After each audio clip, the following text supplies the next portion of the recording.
Buonasera a tutti, tutti quanti. Io sono Andrea Tralli di Panda Edizioni e abbiamo qui con noi Giovanni Secchi. Ciao a tutti. Ciao.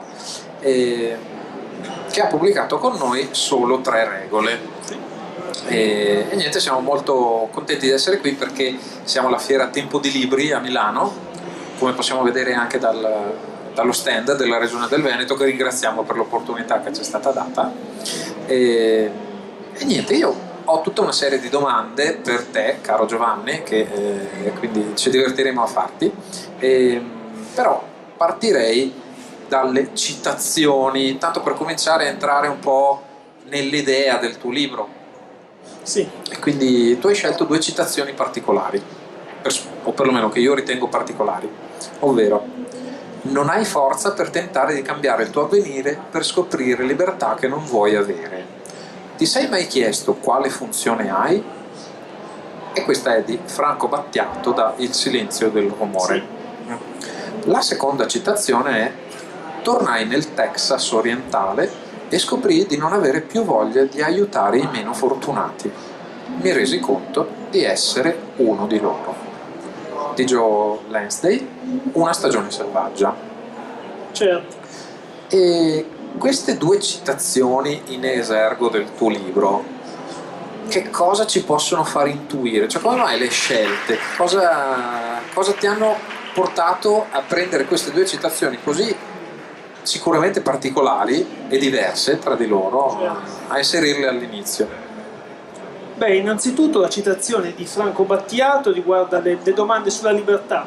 Una persona che pensa a tutto quello che può fare, questo enorme foglio bianco che è la nostra vita, e questo può spaventare, può portarti però anche a capire la necessità di fare delle scelte, indirizzare la propria vita. E qui si ricollega poi alla frase di Lansdale, che riguarda un personaggio che aveva sempre cercato di fare del bene, poi ha smesso di cercare di fare del bene perché si è reso conto che la sua vita non gli piaceva, doveva iniziare a fare del bene per se stesso.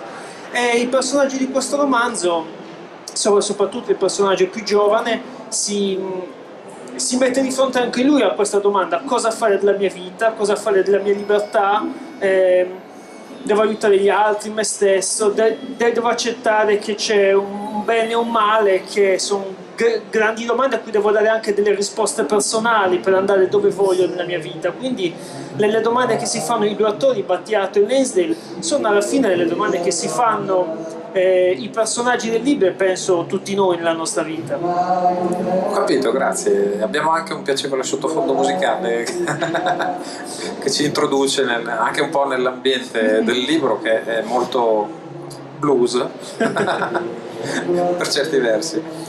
Solo tre regole è un titolo abbastanza enigmatico, perché all'inizio uno dice solo tre regole di che? Io so perfettamente perché questo titolo, Certo. ma che cosa significa per il lettore? Che cosa dovrebbe dirgli? Ma innanzitutto, quando ho pensato a questo titolo, mi è venuto in mente un semplice fatto che incuriosisce: quali sono queste tre regole? Sarebbe bene se nella vita ci fossero tre regole, chi uno le segue va tutto e a solo bomba. tre, E solo tre. che sono semplici da ricordare. Sì, in effetti c'è uno dei protagonisti che ha tanta voglia di imparare dal risvegliato, che è l'altro personaggio, e vuole sapere lui le regole, quali sono le regole poi per raggiungere i suoi obiettivi, quello a cui mira. C'è una risposta a una domanda precisa che fa il ragazzo, e a cui l'altro personaggio risponde: sono solo tre le regole, e queste regole poi saranno dominanti per tutta la storia. Sì. Sono anche delle regole che mi spronerebbero a farti altre domande, però svelerei troppo del libro. Non spoiler. Quindi non spoilerò. E infine, tanto per cominciare l'inizio della presentazione, chi sono i personaggi principali di questo libro e a chi ti sei ispirato per la loro costruzione? Allora, i personaggi principali sono due. Uno è un uomo che viene chiamato il risvegliato, che si risveglia su una spiaggia e non ricorda niente di sé, né il nome, né la sua storia, niente. Però ha i vestiti completamente fradici di sangue non suo perché non ha ferite, e lui cerca di capire chi è, sapendo però che questo sangue potrebbe avere chissà quale origine, e di fare domande troppo esplicite non gli va perché ci sarebbero dei rischi. Potrebbe essere per esempio un criminale o una vittima di criminali, chi lo sa. L'altro personaggio è Marco, è un giovane che è un piccolo spacciatore locale, è un immigrato di seconda generazione che vede nel risvegliato un modello per raggiungere i suoi obiettivi e avere successo nella vita. Il risvegliato gli promette un aiuto per raggiungere questi obiettivi se gli dà una mano nel ritrovare la sua identità, e quindi c'è questo viaggio che questi personaggi fanno insieme alla riscoperta del passato del risvegliato e alla ricerca di una costruzione del futuro di Marco. Quindi c'è una storia che parte dal passato e proiettata verso il futuro. Sì, quindi in entrambi i casi un po' una ricerca di sé, Sì. nonostante sia un libro spiccatamente thriller, Sì. c'è anche un risvolto filosofico. E per certi versi mi hai un po' bruciato l'incipit, perché dopo aver capito un po' il titolo, le citazioni, i personaggi, io volevo leggere l'incipit, che comunque adesso leggo lo stesso. Allora, tossì 1 litro d'acqua prima di riuscire a respirare di nuovo. Chiuse le mani a pugno e sentì la sabbia passargli tra le dita.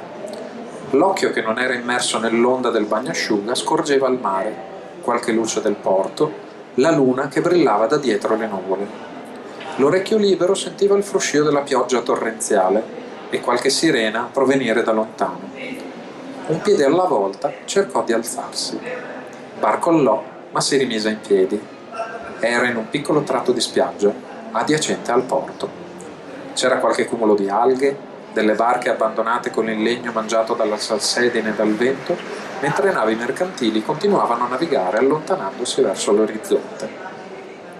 Ma lì attorno non vide nessun'altra persona, era solo. Si guardò le mani. Erano callose e piene di solchi, con sopra del sangue rappreso. Portava un orologio della Jaeger-LeCoultre. In origine doveva valere molto, ma ora il quadrante era pieno d'acqua di mare e le lancette non si muovevano più. Indossava una camicia bianca dalla taglia perfetta, ma il colore sul petto cambiava, diventando rosso scuro. Era intrisa di sangue. Si trascinò verso una barca abbandonata lì vicino. Guardò all'interno e vide che la pioggia aveva creato una pozzanghera alta una trentina di centimetri, su cui ci si poteva specchiare, illuminati dalla luna e dai lampioni lontani. Il viso che si rifletté mostrava più o meno 45 anni. Era scuro e solcato da rughe, frutto di qualche ora di troppo all'aria aperta. Il naso e le sopracciglia erano intatte e non mostravano segni di sanguinamento. 2 domande gli rimbombavano nella testa come l'eco di un colpo di pistola. Da dove viene quel sangue? E soprattutto, chi sono? E come è nato questo libro? Da dove è partito lo spunto per scriverlo? Che è una domanda, è un grande classico delle domande. Guarda, innanzitutto è nato la mia voglia di cambiare stile. Io ho già scritto altri romanzi, racconti, usavo sempre la classica tecnica che era quella di fare una scaletta prima di iniziare a scrivere, quindi sapevo tutto quello che sarebbe successo nella storia prima di scrivere la prima parola. Stavolta ho voluto tentare un'altra tecnica che poi non ho originato io, è una tecnica che suggerisce anche Stephen King nel suo libro sulla scrittura, che è quella di trovare una grande domanda e ogni giorno aggiungere qualcosa senza progettare nulla. E io mi sono detto quale può essere una domanda, e mi è venuto in mente proprio questo che abbiamo letto, di quest'uomo che si sveglia su una spiaggia, non sa chi è e si fa domande su di sé, sul suo passato, e poi man mano che lo costruisce si chiederà se lui vuole che la sua futura vita segua il suo passato oppure se vuole approfittarsi di questa amnesia per cambiare strada. Da lì poi il romanzo si è praticamente scritto da solo, ogni giorno pigliava la sua strada. Ecco, poi io ho sempre amato le storie dove c'è un maestro e un allievo alla ricerca di un futuro e anche di una forma di redenzione. Mi viene in mente, che so, il film Gran Torino, o altri dove c'è un rapporto simile. E quindi certo, queste storie sono state di sicuro un'ispirazione per me. E anche dunque quando l'allievo riesce per certi versi a superare il maestro in alcune parti. Certo. Molto, molto interessante lo sviluppo di questo plot nel tuo libro, in effetti molto, molto carino. E una domanda difficilissima. Ci piace. Senza svelare granché, vuoi parlarci un po' della trama? Nel senso, dove si muovono, Sì. cosa fanno? Allora, si muovono in una piccola città di mare della Sardegna, non è una città esistente. Io vengo da una città della Sardegna di mare, Alghero, ma non parla di Alghero, parla di una città che ne imita 100, una piccola città dove chi ha qualche impresa, qualche bar, qualche albergo alla fine domina, dove c'è poca possibilità di lavoro e poca possibilità anche di avere stimoli culturali, e i giovani cercano di andare avanti come possono. E in questo ambiente un po' degradato cercano di trovare degli indizi su chi è quest'uomo. Per esempio, il risvegliato pensa che gli convenga più cercare informazioni nel mondo del crimine che nella polizia, perché qualora lui fosse stato veramente un criminale, la polizia l'avrebbe immediatamente arrestato. Allora si reca verso questo gruppo di persone che lo aggrediscono. C'è una rissa e il risvegliato scopre di essere un esperto pugile, perché i suoi pugni vanno da soli, e quindi lui si chiede: ma se io sono qua e sono un pugile, proviamo a cercare informazioni nelle palestre locali di pugilato, magari mi conoscono.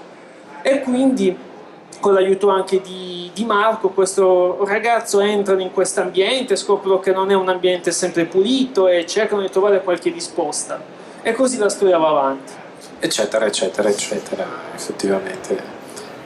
Questo qui, tra l'altro, è solo l'inizio, sono certo. le prime 10 pagine.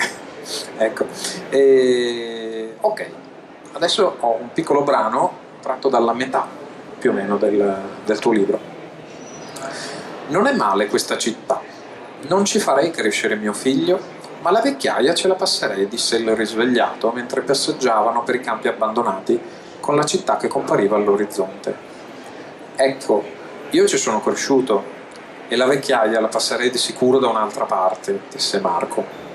È un bene che tu voglia partire, bisogna muoversi, vedere il mondo. Oggigiorno nessuno può ottenere successo rimanendo nel buco dove è nato. Ti ricordi da dove vieni? No, per niente. Nulla di nulla. Non so se è davvero importante, ma ho ancora vuoto completo. Però so il mio nome, cosa facevo. Non so i singoli passi che ho fatto nella vita, ma so dove mi hanno portato. E ora iniziano i problemi.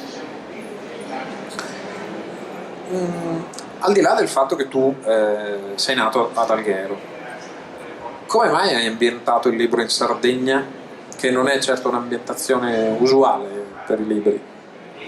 Guarda, è stato naturale. Innanzitutto sentivo che sarebbe stato molto forte in questo libro la presenza del mare. È un libro dove quasi tutte le parti più importanti si svolgono a contatto con l'acqua. E io che sono nato in Sardegna ho un particolare legame poi con questo elemento, e quindi mi sono reso conto che per scrivere una storia marina, mediterranea, la Sardegna sarebbe stato un posto ideale. Quindi anche lei è stata una scelta automatica. Ho capito.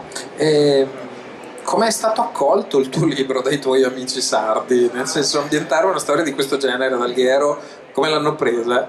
Beh, innanzitutto è stato difficile convincere tutti che non ho ambientato il romanzo a Alghero senza però voler mettere il nome quasi per difendermi, perché alla fine sarebbe stato facile dare a Alghero i meriti e le colpe della città Castronni dove è ambientato questo romanzo. In realtà ci sono 1000 Castronni in Italia che condividono pregi e difetti, agi e disagi. Quindi si può dire che nessuno è condannato, non Alghero, ma nessuna città è neanche assolta da quello che accuso. Ok. Sì, beh, in effetti ci sono alcune dinamiche che sono abbastanza comuni un po' a tutta Italia. E un piccolo pezzettino tratto dai 3/4 del libro. Allora, il personaggio dice: Il mercato della droga più grande d'Europa è Ibiza d'estate, nessun dubbio su questo. Gasinna iniziò a infervorarsi, diventando rosso in viso e gesticolando con ampi gesti delle braccia. La gente vuole solo quello in quella fogna: cocaina, bere e scopare. Gli sfigati d'estate vanno lì a pipparsi i risparmi di un anno di lavoro da schiavi. La polizia sta zitta, perché la gente vuole spendere e l'afflusso di denaro piace anche ai politici e ai residenti. Tutti contenti. Perfetto. Ecco, la mia domanda è: perché la droga, Giovanni? Come mai? Perché non lo dici così importante nella storia? Perché alla fine il crimine è importante in questa storia, nel mondo thriller in generale, e la droga oramai è quasi tutto nel crimine, è una scappatoia per molti giovani e per molti non giovani, è per alcuni versi uno status symbol, e tanti problemi hanno origine da là, e mi sono reso conto che era giusto affrontare anche questo argomento e anche vedere il piglio freddo, imprenditoriale con cui trattano la droga, senza rendersi conto che vendere droga significa vendere morte. Però alla fine loro si scusano quasi dicendo che non spetta a loro di decidere che cosa la gente fa della sua vita, quello che conta è semplicemente dare risposta a una domanda del mercato, e questa freddezza, questo calcolo indica poi la freddezza raggelante con cui prendono le scelte della loro vita, quelle scelte di vita di cui parlavamo prima, già quando si discuteva dell'incipit. Sì, una domanda parallela che mi viene in mente adesso, che non era assolutamente programmata perché non ce l'ho scritta, è una curiosità, Giovanni, perché tu in alcune tecniche, soprattutto terroristiche, mi viene da dire, hai dimostrato nella scrittura una certa competenza. Ma nel senso, hai studiato, te le sei inventate di sana pianta? È fedina penale pulita, cioè, sì, sei un avvocato, quindi... però è poco interessante, diciamo, ci sto lavorando, no, scherzo. Sì, innanzitutto sulle parti più fisiche, sull'autodifesa, ho sempre studiato arti marziali, pugilato, mi piace tantissimo il mondo delle armi in generale, l'uso della spada, del bastone. Sto studiando un po' la pistola, ma ancora ho tanto da imparare. Io vengo dalla scuola giapponese, che come sai le dottrine di arti marziali erano la sacra scuola di Okuto? Quasi. No. Erano molto filosofiche, cioè ti fanno grande filosofia e poi partono a prendere pedate in faccia e a darle se ci riesci. Nel confronto fisico tra due persone c'era il confronto con i problemi della vita e con i propri limiti. Quindi il faccia a faccia era un esempio per arrivare dentro di te. Questa visione poi ho cercato di farla permeare anche nelle lotte all'interno del romanzo. Ci sono quasi aspetti da samurai nei combattimenti. Anche di harakiri per certi versi, per altri. Ho capito, grazie, non sapevo, quindi c'è anche qualcosa di autobiografico in questo libro, sì, da questo punto di vista. Ok, va bene. E poi ci sono le domande relative alla tua persona in generale, ovvero chi è Giovanni Secchi e perché hai deciso di intraprendere la strada della scrittura. Allora, chi sono? Ho letto che la prima cosa da non fare quando ti chiedono chi sei è dire il lavoro, perché sembra che tu vivi per il lavoro. Allora che cosa faccio? Leggo, suono, viaggio quando me lo posso permettere, mi diverto pure, cerco di discutere con più persone possibili, di rapportarmi con tante culture diverse, leggo e scrivo. Perché? Perché per me insegnano più le esperienze dei concetti. Pure i figli imparano più da quello che vedono fare dai genitori che da quello che i genitori dicono. Quindi... Sante parole, un bambino di 4 anni, se gli dici di non fare una cosa ma tu la fai, lui la fa. Esatto. Sicuro. Quindi sono le esperienze che ci formano. Per questo ho sempre amato più i romanzi dei saggi. I saggi ti dicono che cosa fare, mentre le storie ti fanno vivere delle esperienze. Rapportandomi con le storie è come se tu vivessi quei fatti e per questo ti arricchiscono. A me viene sempre in mente Hemingway, Il vecchio e il mare. Hemingway poteva benissimo dire che cosa pensava della natura e del mare in un saggio. Ha preferito invece raccontarti la storia di un pescatore che lotta contro un marlin per dire il rapporto con la natura. l'esempio. Per questo io adoro le storie, ti danno la possibilità di vivere 1000 vite e di crescere personalmente come se l'avessi vissute, con tutti i limiti che poi ha la scrittura. E anche i vantaggi, perché comunque rispetto a un film la scrittura ha una potenzialità maggiore per certi versi, soprattutto di fantasia della persona, del lettore. Infatti in questo spesso e volentieri la trasposizione dei libri al cinema è limitante per chi poi vive l'esperienza di che ha letto un libro, ma questo è un cliché, insomma, si sa. Ok. Quando scrivi, Sì? hai un metodo tuo? Cioè all'interno della giornata come gestisci la scrittura?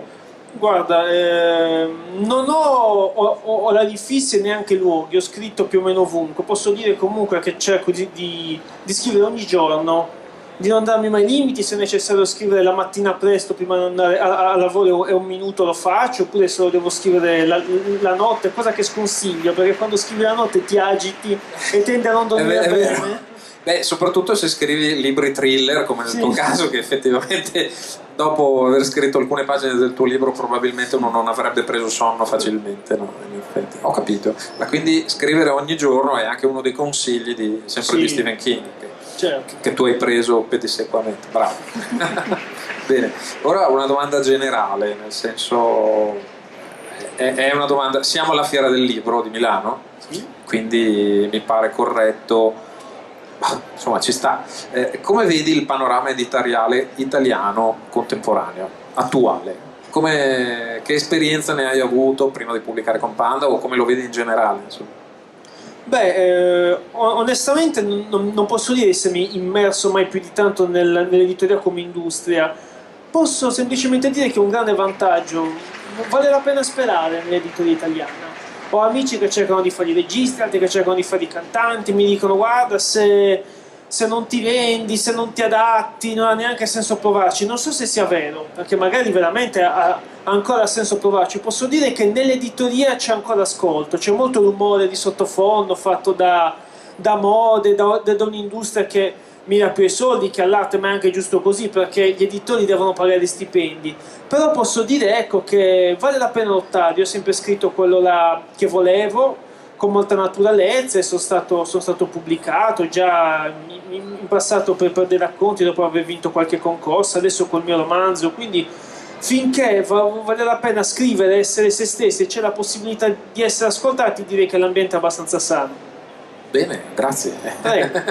È una nota di speranza in un mercato editoriale italiano che attualmente sta vivendo non certo un periodo semplice. E niente, poi l'ultima domanda di rito, che ovviamente è anche questa un grande classico. Si faccia una domanda e si risponde da solo. No. Assolutamente, sì.